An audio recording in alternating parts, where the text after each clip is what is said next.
After the wedding, my wife seemed to have changed.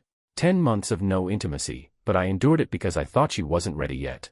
But she was ready for anything, even without protection, but not for me. Have you ever watched the person you love smile, and felt something inside you quietly split open? It was early. The kind of quiet morning where the world still hadn't made up its mind whether to wake up or go back to sleep. The sun filtered through the kitchen curtains in soft, amber streaks, catching the dust in the air, tracing shadows across the tiles. Melissa stood by the counter, stirring something in her mug. Her robe hung loose on her frame, hair piled up in that messy, rush bun she always made look effortless. And then, she smiled. But not at me. Her phone was resting in her hand, thumb lingering over the screen. I caught it from the side. Not the message. Not the name. Just the expression on her face. That softness. It was like watching a window open in a house I thought was locked up for good. She smiled like she'd been waiting to feel that way again, whatever that was. Tender.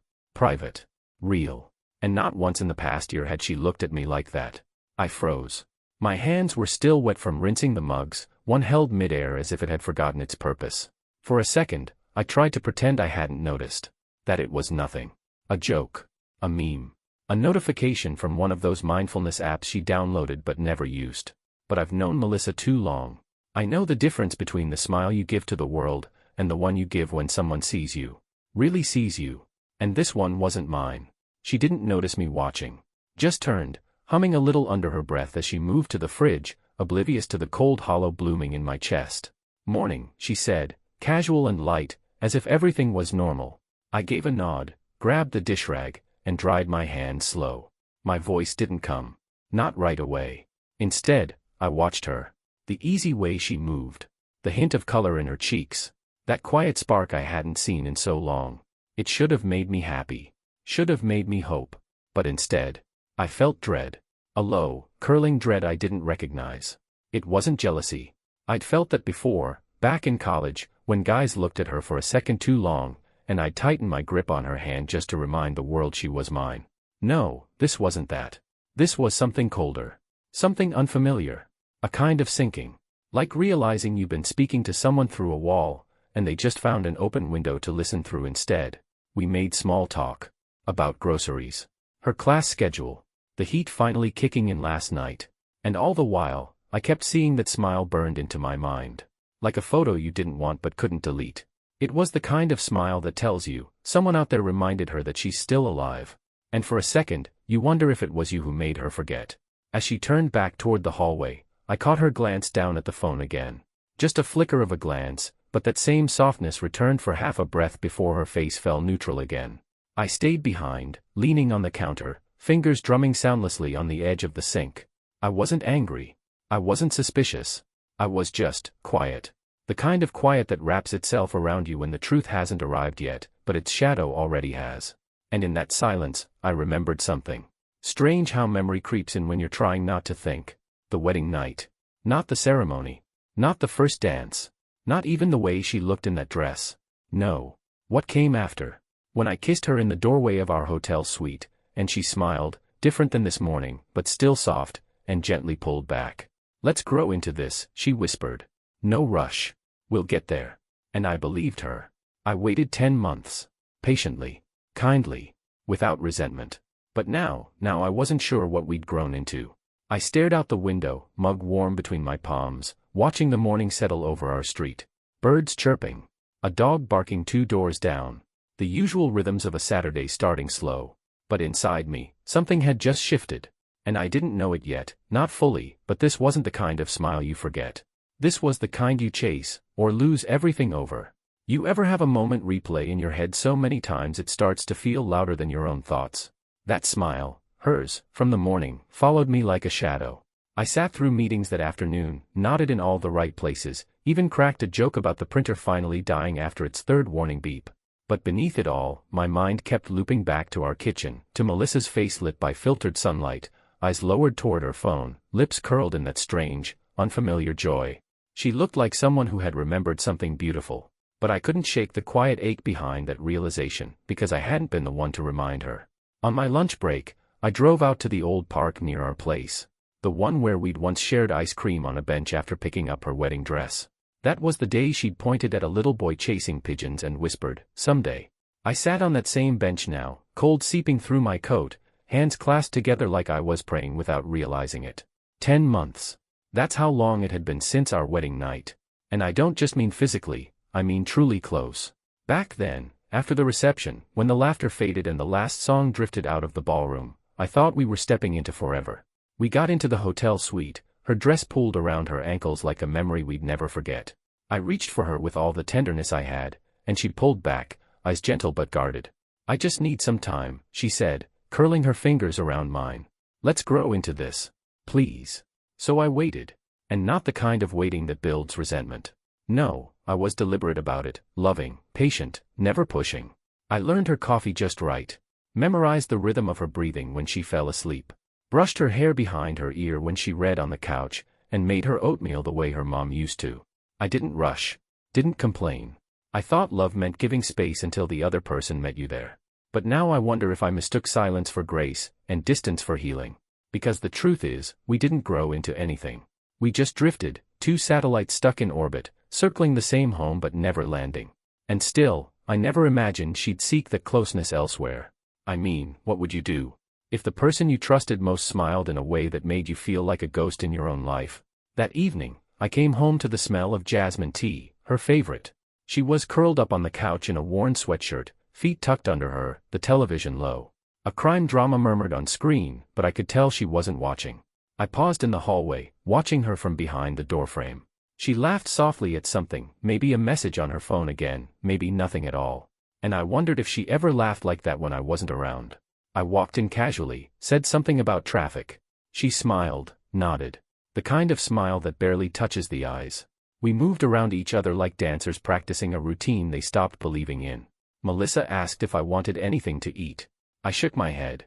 Said I'd already grabbed something on the way home. It was a lie. But it didn't matter. She didn't press. She never did, not anymore. We shared the couch that night like we were playing a role in a quiet drama, scripted by someone who forgot the lines halfway through. And all I kept thinking, as she rested her head lightly against the armrest, phone still in hand, screen glowing soft across her cheek, was this: if this is what love becomes when it goes quiet, what happens when one of us finally decides to speak? There's a kind of distance that doesn't feel like someone leaving, it feels like they're slowly becoming someone you don't recognize. That's what started happening with Melissa. It didn't come with a fight or slammed doors. It wasn't the kind of change that made a noise. It was slower than that. Slower, but sharper. Like water dripping onto stone until the surface starts to crack. She started staying late at the yoga studio. At first, I didn't think much of it. Melissa had always been passionate about her practice. She talked about how it made her feel grounded, focused. She'd even mentioned a few months back that she was thinking of taking on more evening classes, maybe even mentoring new students. So when she started getting home around 8, then 9, then almost 10 on a few nights, I chalked it up to that. Ambition. A new wave of purpose, maybe. But something about it didn't sit right. And it wasn't because of jealousy. It was that light in her eyes. She'd come through the door flushed, energized in a way I hadn't seen in months. Her cheeks glowing, smile loose and easy. She'd kick off her shoes, toss her keys into the bowl by the door with this relaxed air, and hum to herself as she walked into the kitchen to grab a drink. Once or twice, she even brought home some organic protein bars she said were gifted by a student. "They're obsessed with nutrition," she laughed, tearing one open. "Makes me feel like a total fraud." I smiled politely. Nodded. Made a joke about how even I knew better than to skip carbs. But behind the smile, I was studying her. Noticing things. Like how she never really told me the names of these new students. Or what poses they were working on. Or even where the classes were being held. Some were apparently off-site now. A more intimate setting, she'd said one night, brushing past me with her gym bag still over her shoulder.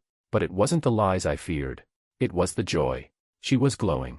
Not in a made-up, lipstick and highlighter way. No. This was different. It came from somewhere deeper. And it broke me more than any secret could have. Because I couldn't remember the last time I made her look like that. There was one evening, it had rained, soft and steady, and she walked in soaked, laughing as she shook out her hair in the doorway. I rushed to grab a towel, and for a moment, she let me drape it over her shoulders. She looked up at me, water dripping from her lashes. And I swear, for one heartbeat, I saw her hesitate. Like she'd forgotten something. Or maybe remembered it. But then it passed. She thanked me with a quick smile, not quite meeting my eyes, and walked off to shower. I stood in the hallway, towel still damp in my hands, and listened to the water running through the pipes. And for the first time in a long time, I felt like I was outside looking in. Like I'd been replaced by someone who made her feel more alive than I ever could. And here's the part no one tells you: sometimes, when someone changes right in front of you, you don't feel angry. You feel irrelevant. Invisible. I didn't ask questions. Didn't snoop. Didn't press. Because I wasn't looking for proof. I was just hoping I was wrong. But deep down, I think I already knew. I wasn't trying to see it. It just happened. You know how they say curiosity is a choice? That you either look for something or you don't. I used to believe that too, until that night. Melissa was in the shower. Steam curled under the bathroom door, and I could hear her faint singing, soft, absent-minded, the kind of tune you hum when your heart feels light. And that's what undid me. Her phone lit up on the counter. Face up. No passcode. And I swear to you, I wasn't looking for anything. I was making tea. I'd just set her mug down, chamomile, the way she liked, and was turning to grab mine when it buzzed again. 3 words. That's all it took. You were amazing. I stood there, mug in hand, staring at the screen. The sender's name wasn't saved. No emoji. No context. Just raw, plain text. Then, almost like it was mocking me, another buzz. Twice in 1 week, huh? My hand went slack. The mug touched the counter but didn't quite land evenly. It tipped, splashing hot tea across the granite and onto the floor. I didn't even flinch. I just froze. The words hit me like splinters, small, sharp, impossible to ignore. There was no "love you," no nickname, no sign of affection. Just fact. Like a record scratched into vinyl. You were amazing. Twice in 1 week. Twice. My thoughts staggered. I tried to reason with it. Could it be someone joking? Someone she trained with? A friend from the studio? But it didn't matter, did it? Because no matter how much you dress up betrayal in excuses, it still wears the same face. I stood there, steam fogging the window, her laughter echoing faintly from behind the bathroom door, and I felt like the floor had shifted under me. And here's the strange part: I didn't feel rage. Not at first. I didn't storm into the bathroom. Didn't grab the phone and demand answers. No, what I felt was something deeper. Something heavier. Grief. It was like watching a version of my life die quietly on the kitchen counter. The life where I thought I was enough. Where waiting had meant something. Where love, even if bruised, was still sacred. I wiped the tea without thinking, each stroke of the towel robotic, hollow. I cleaned the counter, rinsed the mug, dried it, put it away. All while those words echoed inside me, louder with every heartbeat. You were amazing. Twice in 1 week. The sound of the water stopped. I heard the soft shuffle of her feet, the slide of the door opening, her light footsteps approaching. I didn't move. Didn't look up. She entered the kitchen in her robe, hair damp, smelling like lavender and eucalyptus. Her face glowed with that post-shower softness, cheeks pink, skin dewy. "Tea?" she asked, smiling when she saw the cup. I nodded. Said nothing. And she didn't notice. Not the silence in my posture. Not the tension in my shoulders. Not the way I stared a little too long at the floor before answering. She sipped, leaned against the counter, and started talking about some new playlist she'd made for class. Her words floated in the air, light and easy, filling the space between us like smoke. And all I could think about was how normal she made everything feel. Like our life hadn't just cracked open, right there, next to the kettle. I let her talk. I nodded when she paused. And when she finally kissed me lightly on the cheek and padded off to the bedroom, I stood there in the kitchen for a long time, listening to nothing, thinking about everything, and wondering how silence could weigh so much. I didn't say anything. Not that night. Not the next morning. Not even as the days unfolded, steady and calm, like nothing had broken. But something had. And the thing about cracks is, they don't always make noise. Sometimes, they just stretch quietly, widening beneath your feet until one day you look down and realize you're standing on pieces. Instead of asking her who he was or when it started or why, I poured myself into the only thing that didn't lie back. The house. I tightened loose cabinet handles. Replaced the squeaky hinge on the linen closet. Sanded the edge of the drawer that always stuck in the kitchen. There was comfort in the work, in the way wood yielded beneath my palms, in the silence that didn't ask questions I wasn't ready to answer. I oiled the front door. The one she always said creaked too loud when I came home late. "It wakes the dog," she'd say, even though we haven't had a dog in 3 years. Now, the door glided open in complete silence. And somehow, that felt worse. The house began to feel different. Not haunted, exactly, but watchful. Like it had started keeping its own record of this new silence between us. Even the floors creaked differently. We moved around each other like polite strangers renting the same space. I'd wake early, make coffee, leave her a cup by the sink like always. She'd smile when she saw it, grateful, surprised, like she hadn't expected the gesture.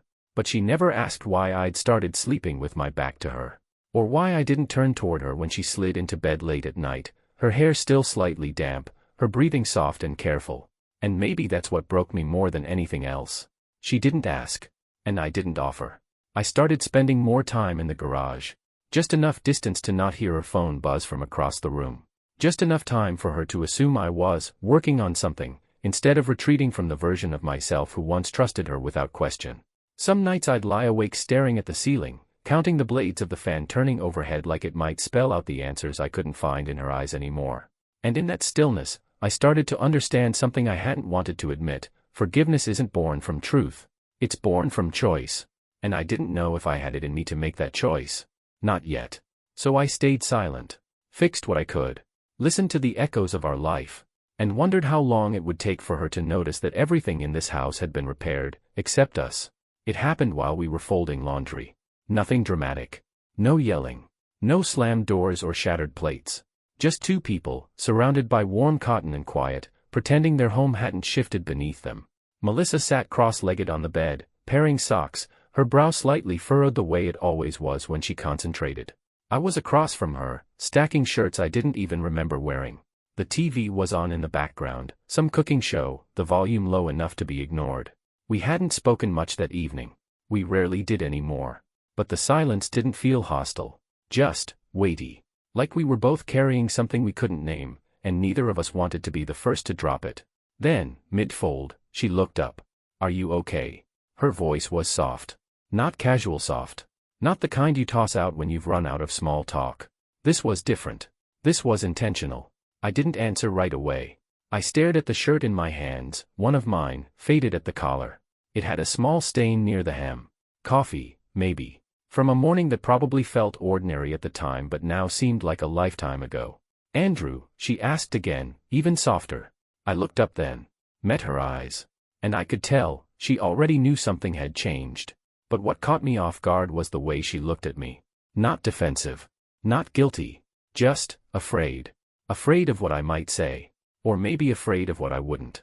So I gave her the truth. As much of it as I could, anyway. "You are," I said quietly. That was all. Not "I'm fine." Not "I'm just tired." Just those two words, offered like a riddle she'd have to solve herself. Her hands paused mid-motion, the pair of socks forgotten in her lap. She blinked once, twice, lips parting like she wanted to respond, but nothing came out. Because what do you say to that? You are okay. You are whole. You are the one still being seen. You are the one I used to build my world around. You are still here. I'm not sure I am. She looked away first. Her fingers started folding again, slower this time. More careful. As if the clothes themselves might tear under too much pressure. And I just kept working. Because that's what I'd been doing lately, working. Fixing. Folding. Filling time and space and silence with whatever I could manage, because the alternative was saying out loud what I didn't know how to contain anymore. After a while, she cleared her throat. "I've been distracted," she said. "I know I've seemed different." I nodded, not because I agreed, but because I'd already heard more than she realized. I didn't need an explanation. Not yet.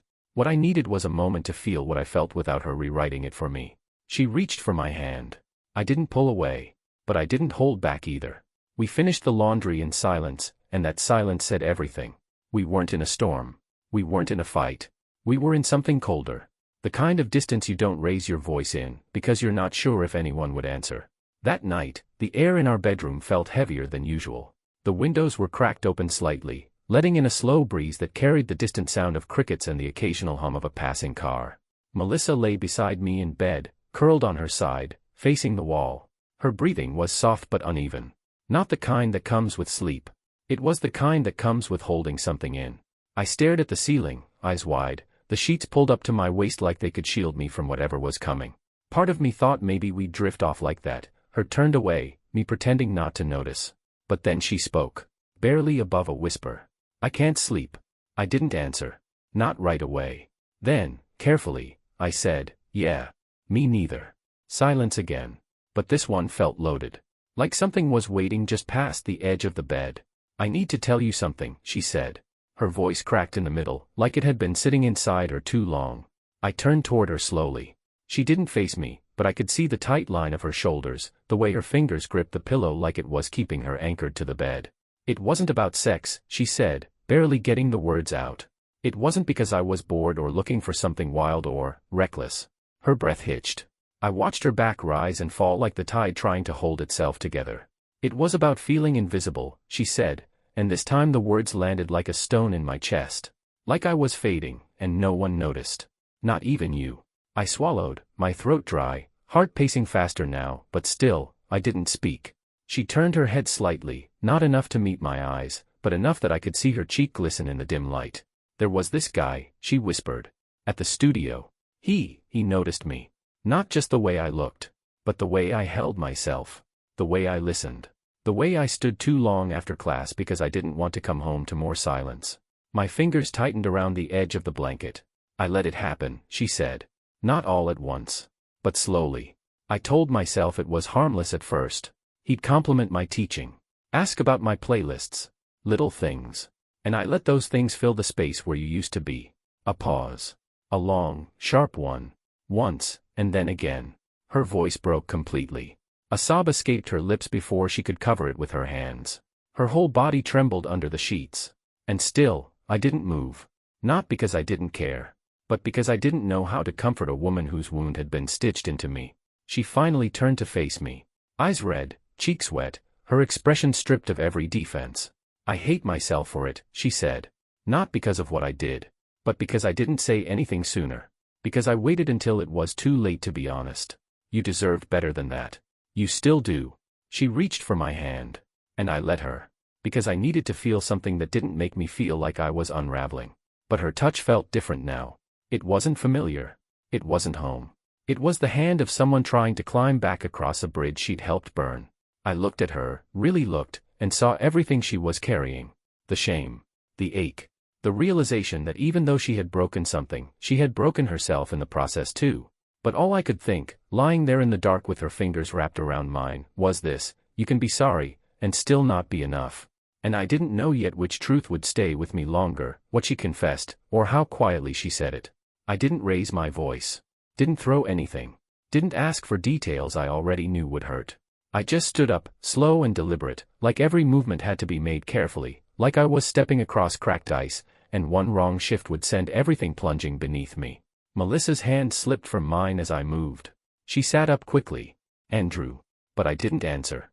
I walked to the closet, reached for the old brown jacket I hadn't worn in weeks, the one with the frayed cuffs and broken zipper tab I'd never bothered fixing. Slipped it on like armor. Behind me, I heard the sheets rustle, her breath catching. "Where are you going?" she asked, her voice fragile, hopeful, terrified. I turned just long enough to meet her eyes. "I don't know." And I didn't. I didn't know where I was heading, only that I couldn't stay in that room. Not with the smell of lavender still clinging to the pillows. Not with the weight of her confession hanging in the air like smoke that wouldn't clear. The door clicked shut behind me. Outside, the night wrapped around me like something alive. The sky was low, heavy with stars I didn't have the energy to count. The wind pressed against my face, sharp and honest in a way people rarely are. I got in the car and started driving. No map. No playlist. Just the hum of the engine and the low buzz of street lamps flickering by as I passed block after block of sleeping houses. I didn't even turn on the radio. I needed silence. Because inside my head, everything was loud. Her voice. Her tears. The echo of her saying once, and then again. But what hit the hardest wasn't the infidelity itself, it was the ache beneath it. That deep, gnawing loneliness she'd carried for so long. The one I hadn't seen. Or maybe I had, but chose not to look at too closely. I kept asking myself, was it weakness that kept me quiet all these months? Or was it trust? Was my patience a gift, or a blindfold? And the worst question of all, the one that lodged in my chest and refused to let go: if someone cheats because they feel invisible, does that make it any less of a betrayal? I don't know how far I drove. I remember crossing the bridge over the river, watching the lights ripple on the water like the past replaying itself in broken reflections. I remember passing the diner where we used to get coffee late on Sundays, the one with the burnt toast and chipped mugs. I didn't stop anywhere. Didn't need gas. Didn't need food. I just needed distance. From her. From myself. From the version of our marriage that once felt like a lighthouse and now felt like the wreckage around it. Somewhere near the edge of town, I pulled off onto a side road. The kind that ends in gravel and silence. I killed the engine. Rolled down the window. Let the cold in. And for the first time since I read that message on her phone, I let my heart ask the question out loud, can you ever really come back from this? Forgiveness, it wasn't just a word anymore. It was a place. A country on the other side of a border I didn't know how to cross. And standing at the edge of it, I felt like a stranger. A man with no map. And no promise that she'd be waiting on the other side if I ever got there. The sky was just starting to lighten when I pulled back into the driveway. Not quite morning, not quite night. That strange gray hour where everything feels paused, like the world is holding its breath before deciding what kind of day it wants to become. I killed the engine and sat there for a moment. The porch light was still on. I hadn't left it that way. Inside, the house was quiet, but not empty. There was a heaviness to the air, like it knew something had changed in our absence. Like it had waited, too. I opened the front door slowly. The hinges barely creaked, another thing I'd fixed in the last few weeks, in silence. She was on the couch. Not asleep. Not fully awake. Melissa was curled into herself, knees tucked to her chest, a throw blanket pulled halfway over her. Her phone lay face down on the floor beside her, like it had been dropped mid-text. Her eyes were puffy, red. She didn't look up when I entered. Just kept staring straight ahead, at nothing in particular. I didn't ask if she'd slept. Didn't offer tea or an apology or comfort I wasn't ready to give. I just walked in, set my keys down on the entry table, and sat. Not beside her. Not across the room either. Just somewhere in between. Close enough to be heard. Far enough to still feel the distance between us. We sat like that for a long time. No words. Just the ticking of the old kitchen clock and the low hum of the refrigerator cycling through its usual rhythm. Then I asked it. Quietly. Not as an accusation. Not as a plea. Just as a man who needed a truth he could finally hold. What do you want from us? Her head turned slowly, eyes meeting mine. Not defensive. Not hopeful. Just, exposed. She wiped at her cheek with the back of her hand. Her lip trembled, but she didn't look away. I don't want to be looked through, she whispered. Not anymore. That was it. No justifications. No promises. No sudden, sweeping declarations of love. Just a simple request. See me. I sat with that. Let it sink into the places where resentment had started to grow roots. And I realized something I hadn't been ready to admit until now. She wasn't begging for forgiveness. She was asking to exist again. And I couldn't tell if that made it better, or worse. Because part of me still loved her. And another part, just as real, just as loud, was wondering if that love could survive knowing I'd been a shadow in her story for longer than I realized. I leaned back, rubbing my hands together to warm them. My voice came out lower than I expected. I don't know if I can go back, I said. She nodded. I'm not asking you to. She sat up a little straighter, pulled the blanket tighter around herself. For a second, I saw the girl I used to meet at coffee shops on Saturday mornings, hair pulled into a braid, smiling like the whole world was something we'd get to write together. Now we were rewriting from the middle, with ink that had already smeared. I just don't want us to keep pretending, she said. Neither did I. And maybe that's why I was here, sitting across from her in the blue light of morning, feeling the sharp ache of honesty settle between us like a third presence. I didn't answer right away. Because some questions don't have answers yet.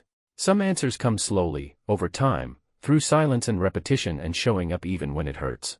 But in that moment, I knew this much: we weren't healed. We weren't whole. But for the first time in months, we were honest.